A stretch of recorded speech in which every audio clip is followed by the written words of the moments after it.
El cuidado de uno mismo. A diferencia de Sócrates y Platón, Aristóteles no era ateniense. Había dicho en esta gira, una pequeña población situada mucho más al norte, hacia la región de Macedonia, aunque se trasladó muy joven a Atenas y allí estudió con Platón y luego se convirtió también allí en maestro, fuera un meteco, así llamaban los atenienses a los forasteros que vivían en su ciudad. Cuando ya era un sabio célebre, fue llamado a la corte de Macedonia como profesor particular del hijo del rey de Filipo. Ese alumno principesco era un muchacho de 13 años que luego dio mucho, pero mucho que hablar en todo el mundo antiguo y hasta sigue siendo famoso hoy. Tantos siglos después se llamaba Alejandro y sus contemporáneos la apellidaron Magno, es decir, el grande, en los pocos más de los 30 años que vivió. Alejandro conquistó todo el mundo que se conocía hasta en aquella época, empezando por Grecia, Egipto y llegando a través de Persia hasta la India. Sin duda, era alguien de una determinación y un coraje ambicioso, fuera de lo común.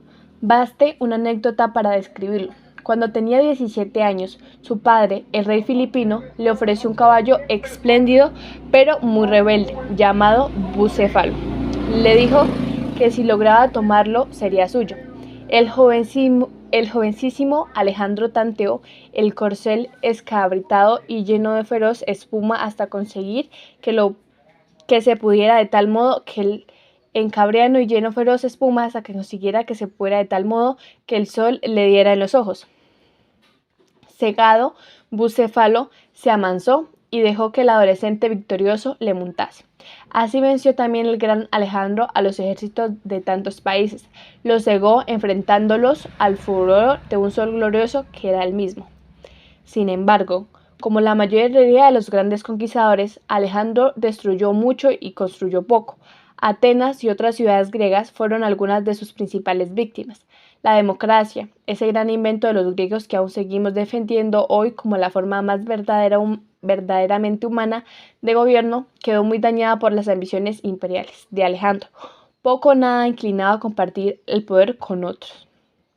El resultado de sus conquistas fue una serie de ciudades sumidas en desorden y lucha intestinas en la que los ciudadanos se fueron desinteresando cada vez de las cuestiones políticas.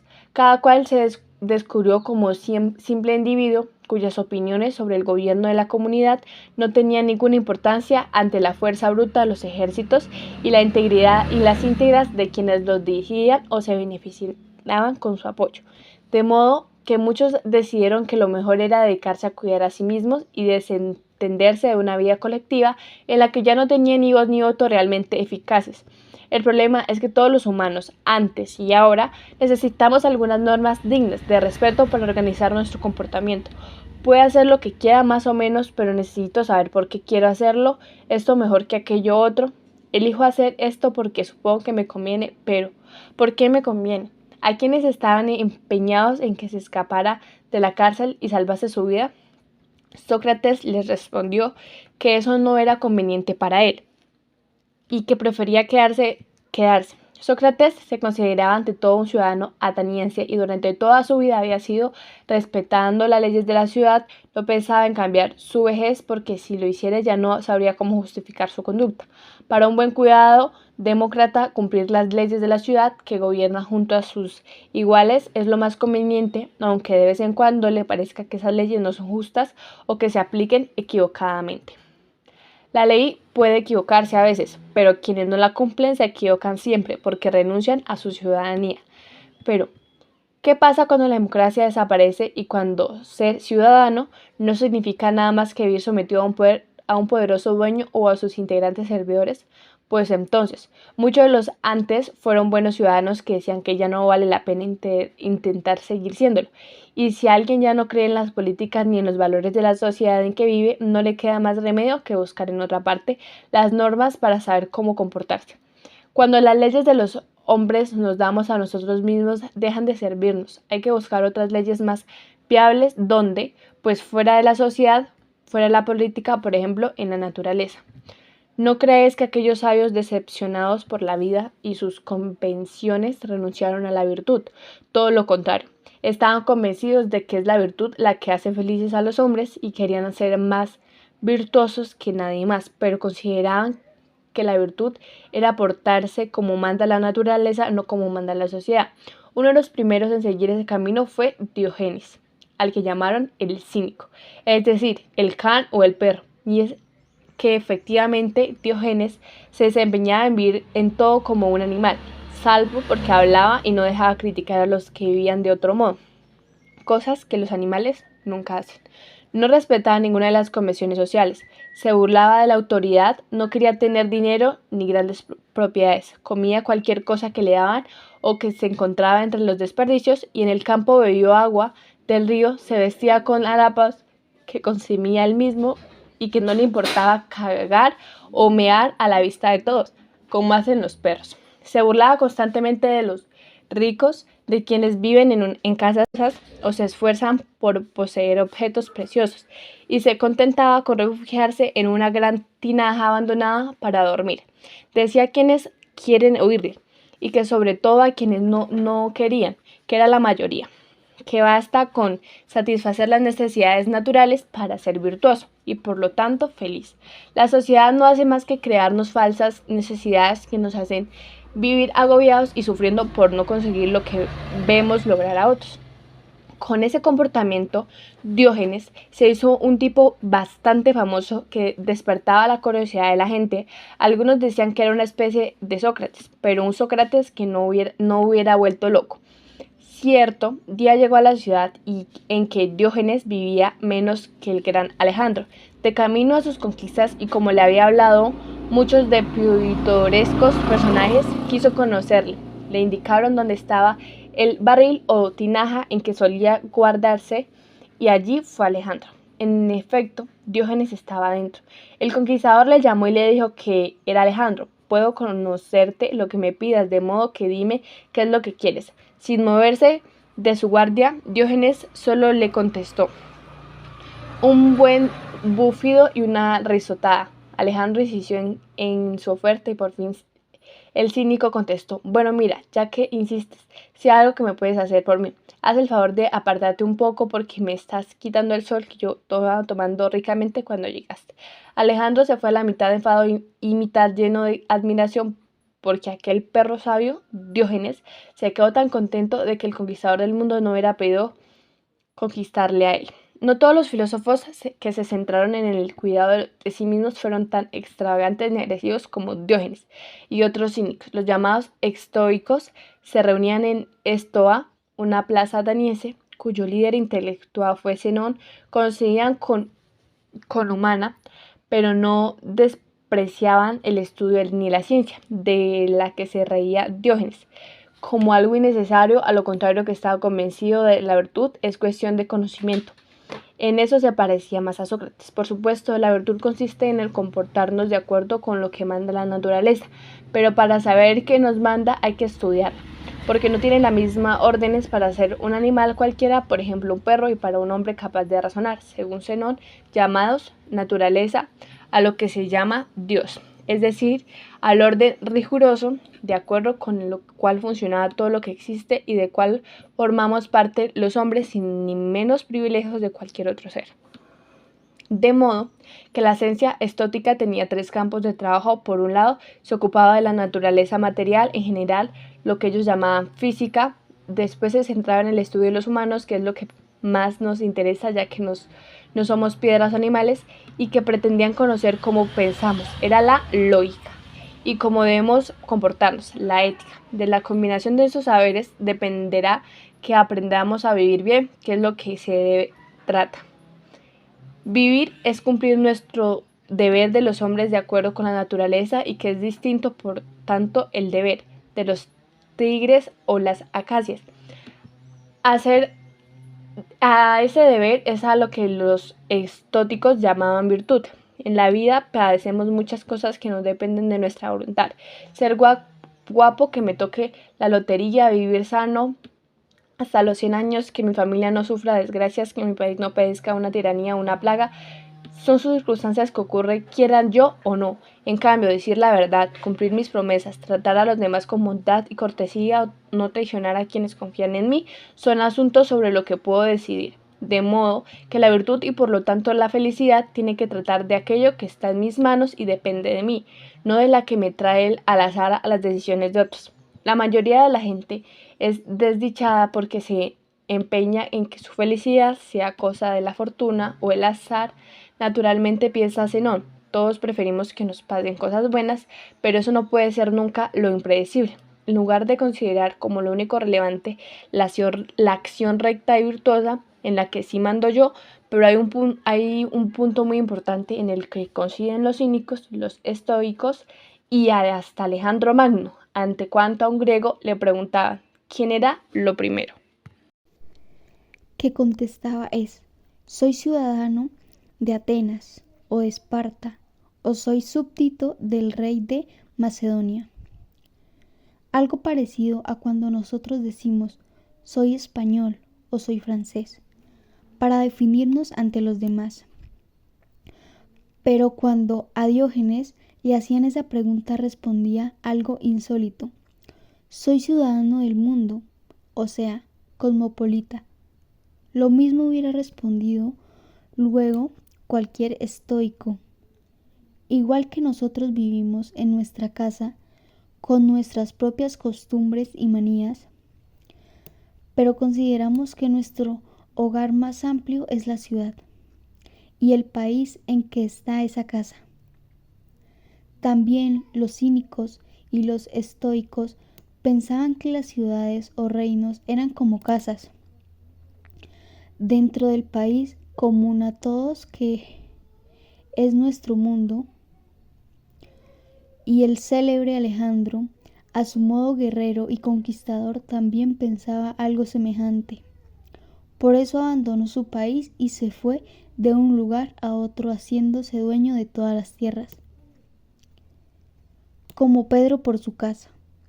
A fin de cuentas, Diógenes y Alejandro tenían más en común de lo que el orgullo de cada uno de ellos les permitía admitir. En las sociedades organizadas hay siempre leyes, costumbres, etc., que sirven como pautas para orientar la conducta de las personas. Pero la naturaleza, ¿cómo se las arregla para indicar a los seres vivos lo que les conviene o les perjudica? Parece evidente que tienen dos mecanismos muy eficaces: el placer y el dolor. El hambre, por ejemplo, es una forma de dolor y señala que necesitamos comer, lo mismo que la sed indica la necesidad de beber también dolorosamente. Lo mismo ocurre con el efectivo frío o el demasiado calor, que nos obligan a buscar refugio. Por lo contrario, cuando hemos comido y bebido convenientemente o estamos a una temperatura adecuada, sentimos una sensación placentera. Es como si, por medio de ese placer, la naturaleza nos dijera: te has portado bien, así me gusta. De modo que quien pretendía vivir de acuerdo con la naturaleza ya tiene un criterio de felicidad para orientar sus acciones. El placer. Este fue precisamente el lema que presidió la filosofía de Epicuro, como otros filósofos de esta época. Epicuro no entendía su tarea como una búsqueda de grandes conocimientos sobre el mundo o como un recetario para alcanzar la mejor sociedad posible, sino que solo le interesaba lograr estar sereno y contento utilizando para ello la inteligencia. Es decir, según él debemos aprender a no estropear nuestra vida y a pasarla disfrutando del mejor modo posible. Para esta búsqueda, la filosofía es imprescindible. En una carta a uno de sus amigos le asegura que nunca es demasiado joven para empezar a filosofar, ni demasiado viejo para seguir filosofando. Y es que la vida no espera y hay que vivirla bien hasta el final. Pero vamos a ver, ¿qué es lo que estropea la vida de los humanos? Lo primero es dejar a un lado las quejas contra las enfermedades, terremotos, tempestades, envejecimiento y otras incomodidades que convienen de la naturaleza. Somos seres naturales y estamos sometidos a los mecanismos de todo lo natural, de modo que pasarnos la vida protestando contra la naturaleza es como protestar contra nosotros mismos. Si aceptamos los aspectos agradables de la vida que nos proporciona la naturaleza, también tendremos que asumir sus fastidios y tribulaciones, porque esas son las reglas de juego para lo bueno y para lo peor. Pero no es la naturaleza quien convierte nuestra vida en un tormento, sino nosotros mismos. Antes de dedicarnos a la filosofía, somos especialistas en sabotear nuestra alegría de vivir por medio de dos instrumentos alucinantes de tortura: el miedo y la insatisfacción. No podemos remediar los llamados males de la naturaleza, pero en cambio sí podemos hablar contra estos males verdaderos que brotan, supersticiones y fantasmas que se apoderan de nuestra inteligencia. Para empezar, el miedo. ¿A qué tenemos miedo? Desde luego a la muerte y también a los dioses, que a lo mejor nos esperan al otro lado de la muerte para castigar nuestra pobre alma por no haber obedecido bien. Epicuro sostenía una doctrina materialista. Todo en este mundo, incluida por supuestamente nosotros mismos y nuestra alma, está formado por partículas materiales, los átomos. La palabra significa lo más simple y pequeño de todo, lo que ya no puede dividirse más. Los átomos caen eternamente en el vacío y de vez en cuando tropiezan unos con otros, se enganchan y forman cosas: árboles, estrellas, cuerpos humanos, almas, lo que sea. Luego vuelven a separarse y siguen cayendo, hasta combinarse en nuevas mezclas. Los átomos de nuestro cuerpo y los más finos o sutiles de nuestra alma se unen. Comenzamos a vivir. Cuando se separan por el mismo azar que los reunió, morimos. Mientras vivimos, sentimos y padecemos. Después, al disgregarnos y morir, ya no sentimos nada. ¿Es esto algo terrible? Lo que en realidad nos asusta es sentir la muerte, padecer el momento de la disgregación. Pero, advierte Epicuro, mientras estamos vivos, no hay muerte. Y cuando la muerte llega, ya no estamos nosotros para sufrirla. El encuentro tan temido es imposible. Woody Allen, un humorista que tiene también bastante de filósofo, dijo una vez: a mí no me asusta la muerte, pero no quisiera estar presente cuando llegase. Epicuro le hubiera tranquilizado a ese respecto. Y si nos preocupa dónde estaremos cuando hayamos muerto dentro de 1000 años, por ejemplo, ¿por qué no nos preocupa dónde estamos antes de nacer? O sea, quizá hace 1000 años. Otro motivo de miedo con el que los humanos se amargan la vida son los dioses o Dios.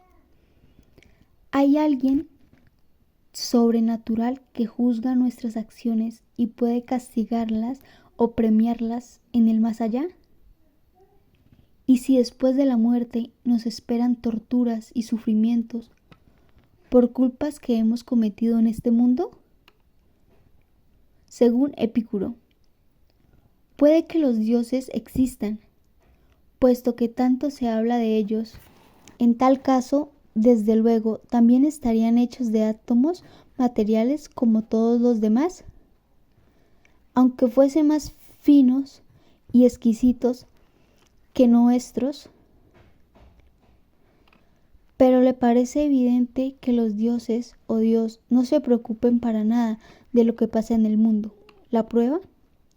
La presencia de tantos males, crímenes, catástrofes, dolores, etc. Como vemos a nuestro alrededor, supongamos que un Dios se interesa realmente por lo que está mal entre los humanos, si es omnipotente o lo remedia. ¿Será que no se entera de lo que ocurre? ¿O sea que es un Dios ignorante o distraído?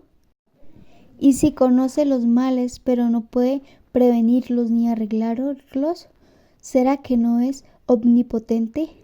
Peor todavía, si no es omnipotente y sabe lo malo de nuestra suerte, pero no la remedia, habrá que pensar que es perverso y enemigo de los humanos. Como no parece razonable imaginar dioses poco poderosos, ignorantes o malvados, lo más lógico es suponer que no se preocupan de los humanos, ni para bien ni para mal, ni en esta vida ni en ninguna otra, y prefieren dedicarse a sus propios asuntos, que vaya usted a saber cuáles son. De modo que no tiene sentido que vivamos preocupados por sus juicios ni castigos. Además de estos temores infundados, los humanos solemos amargarnos la vida con una perpetua insatisfacción. No somos capaces de gozar de los placeres que constituyen la verdadera recompensa de quien sabe vivir humanamente como es debido. Sin embargo, a fin de cuentas, los placeres son muy fáciles de conseguir en la mayoría de los casos. Basta con satisfacer adecuadamente nuestras necesidades naturales. ¿Hay placer mayor que beber un vaso de agua fresca cuando uno tiene mucha sed o comer algo nutritivo y sano cuando tenemos hambre? Es la propia naturaleza la que nos enseña con sus apremios lo que debemos hacer para conseguir placer, es decir, alivio de nuestras necesidades, pero nosotros lo estropeamos todo, inventando complicaciones y añadiendo exigencias a lo que es sencillo. Ya no nos basta con beber agua cuando tenemos sed. Consideramos imprescindible beberla de una determinada fuente o de una copa de oro. Comer algo sustancioso no es suficiente. Exigimos que sea algo original, nunca visto, servido en el restaurante más caro de la ciudad. Descansar cuando tenemos sueño es poca cosa para nosotros si no debemos dormir en un palacio y no nos conformamos con una ropa que nos quite el frío porque queremos a toda costa que sea de tal o cual marca famosa y además queremos cambiar de atuendo cada día del año. Tanto capricho que hace que nunca disfrutemos de verdad de placer alguno para sentirnos contentos. Tenemos que trabajar muchísimo, competir con los demás. ¿De qué sirve pasarla bien si yo no veo a otro envidiarme? Y poner cada vez más difícil el gozo. Resultado, mucho esfuerzo y poca satisfacción. El placer se convierte en una carrera de obstáculos y así, claro, no hay manera de darse gusto. Siempre nos parece que nos falta algo, porque cuando ya tenemos todo lo necesario, nos seguimos inventando más y más tonterías imprescindibles. Pero no todos los placeres se refieren a comer, beber y estar calentitos cuando hace frío. Formamos parte de la naturaleza como los demás seres vivos, pero no somos animales. Hay placeres naturalmente humanos que son de lo más deliciosos. Por ejemplo, el conocimiento de las cosas y, sobre todo, la amistad.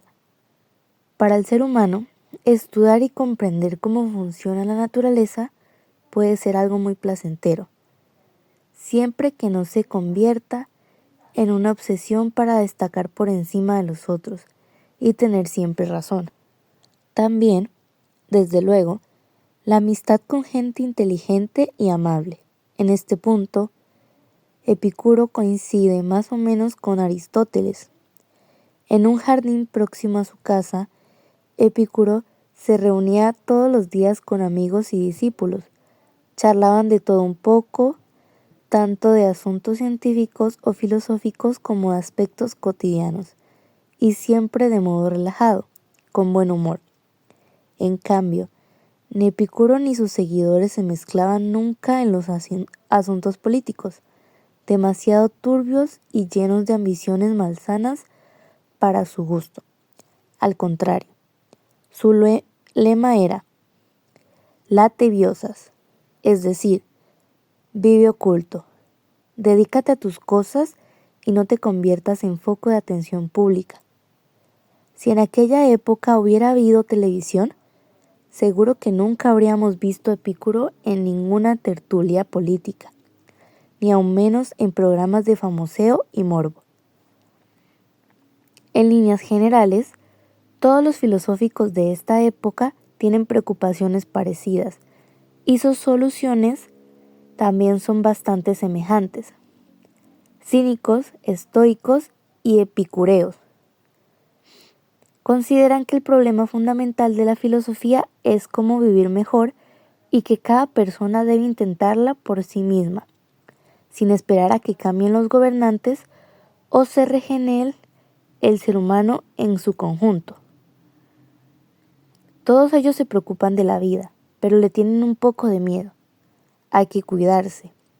O sea que, cuidado con la vida, porque la vida humana está llena de pasiones que nos arrastran, de deseos desaforados que tienen poco que ver con las sencillas necesidades naturales y de ambiciones provocadas por el afán de sobresalir sobre los demás y dejarles con la boca abierta. La vida, francamente, es una exageración. De modo que estos filósofos recomiendan moderación, autocontrol, no dejarse arrastrar a ningún exceso y no contagiarse de los apetitos más peligrosos de la sociedad. El apetito de poseer más y más, sobre todo, más que los demás, y el apetito de mandar más que nadie. Tras la muerte de Alejandro Magno, su imperio helenista entró en una decadencia entre luchas intestinas de sus herederos. Poco a poco empezó a surgir un nuevo centro político del Mediterráneo, situado ya no en Grecia, sino en Italia. El poderío de Roma se fue extendiendo por todo el mundo, entonces conocido, y nació otro imperio, mucho más estable y fecundo que el de Alejandro. Los romanos fueron muchas cosas importantes, conquistadores, desde luego, pero también legisladores, arquitectos, urbanistas, historiadores, educadores, casi todo menos filósofos. En cuestión de filosofía, se dedicaron más bien a tomar ideas de los pensadores griegos y a adaptarlas a la realidad práctica de la existencia cotidiana, sin aventurarse en grandes teorías propias. Algunos, como el gran orador y estudioso Cicerón, fueron eléctricos, es decir, que se prepararon su propio cóctel filosófico tomando un poquito del pensamiento de éste y mezclándolo con un poco del pensamiento de otro, y añadiéndole unas gotas del pensamiento de aquel. Lo que más le importaba a Cicerón era cultivar la humanitas, es decir, la humanidad de cual, entendida como benevolencia compasiva hacia los demás, y elegante delicadeza de gusto en todas las cuestiones de la vida. Hubo entre ellos destacados escritores, el propio Cicerón lo era, que pusieron en buen latín claro y preciso las mejores ideas de los filósofos griegos que más les interesaban. Por ejemplo, Lucrecio fue capaz de exponer en verso las doctrinas de Epicuro, en su gran poema didáctico De Rerum Natura, es decir, sobre la naturaleza de las cosas. Lucrecio era un auténtico misionero del epicureísmo. Quería ponerlo al alcance de todos los romanos, porque estaba convencido de que le encantaba el secreto de la vida feliz. Pero también sabía que los libros de filosofía asustan un poco a los lectores y a veces resultan áridos. Ahora que lo pienso, quizá tú estés pensando eso mismo mientras lees esta página. Por lo que prefirió no escribir un tratado, sino una composición poética en la que hubiese imágenes y hermosas metáforas junto a razonamientos. Tuvo tanto éxito que, durante muchos siglos y hasta hoy mismo, el epicureísmo ha sido mucho más conocido a través del De Rerum Natura que por medio de los pocos textos directos que guardamos de Epicuro. Otro pensador importante fue Séneca, que nació en Córdoba, en la provincia romana, que entonces se llamaba Bética. Gran abogado y estupendo escritor, Séneca utilizó muchas ideas de los estoicos, pero también bastante de los epicureos.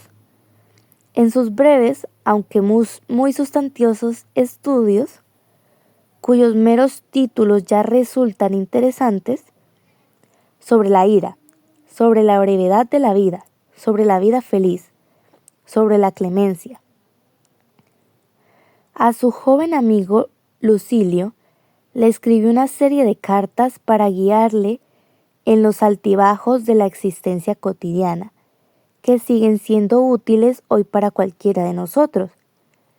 Sin embargo, incluso el más sensato de los maestros puede tropezar con un alumno impermeable a la cordura.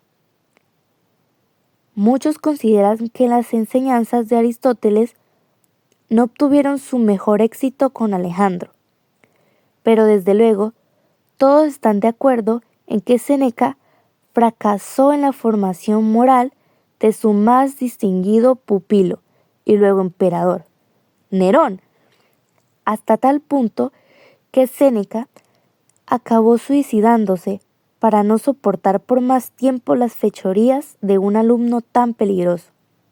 Por supuesto, los filósofos romanos no consideraban el suicidio como un crimen o un pecado, sino sencillamente como una forma de abandonar el escenario cuando la obra de teatro que todos representamos en este mundo se hace demasiado aburrida o siniestra.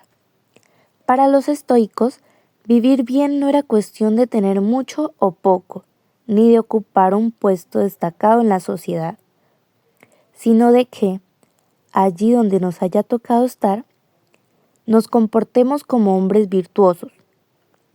Por eso no debe extrañarnos que los dos pensadores estoicos más destacados en el Imperio Romano ocuparan los puestos extremos de la escala social. El uno fue un esclavo, Epicteto, y el otro un emperador, Marco Aurelio. Y lo más curioso es que fueron los escritores nobles y dignos del esclavo los que sirvieron de guía para los muchos más humildes y dubitativos del emperador. Cada uno de ellos se aspiró a cumplir día tras día y como se debe su tarea humana. En aquella época se llamaba filosofía precisamente a eso, y no a dar grandes discursos llenos de palabras oscuras. Estamos en el puerto de la ciudad de Alejandría, en el norte de Egipto. Al fondo, la gran antorcha de su faro, que fue una de las maravillas del mundo antiguo. Alba y Nemo están sentados en el malecón, compartiendo aceitunas y pescado frito. Alba: ¡qué bueno está este pescadito! Nemo: a mí me vuelven loco las aceitunas. Oye, no creerán adicción, ¿verdad? Alba, ¿y qué más da mientras no se acaben? Además, no creo que sean drogadura. Nemo, es que quiero cuidar de mí mismo, ya sabes. Alba, me parece muy bien, pero cuidarte no hace falta renunciar a lo que te gusta. Anda, toma otra. Nemo, me parece que tú eres epicurea. Alba, más bien estoica, con lo que te aguanto. Nemo, sin embargo, eso de renunciar a las pasiones, no sé qué decirte. Temo que la vida se vuelva bastante sosa. Alba, puede que tengas razón, pero hay pasiones y pasiones. Algunas pueden hacerle polvo a una, pero en cambio otras son formas de explorar. Nemo, ¿explorar qué? Alba, nuestros límites, nuestras fronteras. ¿Hasta dónde puede llegarse demasiado lejos? Nemo, supongo que es eso lo que quería Alejandro. Alba, sí, pero a costa de pasar por encima de los demás. En cambio, me parece que Diógenes y gente como él exploraban hacia adentro, no hacia afuera. Nemo, creo que Diógenes también era bastante vanidoso y quería impresionar a los demás. Mira, soy más grande que tú. Yo soy tan estupendo que no necesito nada. Igual que Alejandro, aunque con otros métodos. Alba, ninguno de los dos me resulta demasiado simpático, aunque por lo menos parece que Alejandro era mucho más guapo. En cualquier caso, no me parece que sea necesario vivir en una tinaja o conquistar medio mundo para vivir bien. Nemo, yo creo que vivir bien es no hacerse daño a uno mismo ni a los demás. Alba, bingo. Además, si cada cual cuida de sí mismo, algunas tendremos menos trabajo. Nemo, ya te veo venir. Alba, pues sí, a las mujeres suele tocarnos cuidar de los niños, de los viejos, de los enfermos y además de los hombres en general. Nemo, oye, ¿me pasas las aceitunas? Alba, anda, toma, yo me acabaré este pescado tan rico. Nemo, y qué bien estamos aquí, al sol, ¿verdad? Alba, claro, es lo bueno del sol, que nos calienta a todos sin pedir nada a cambio.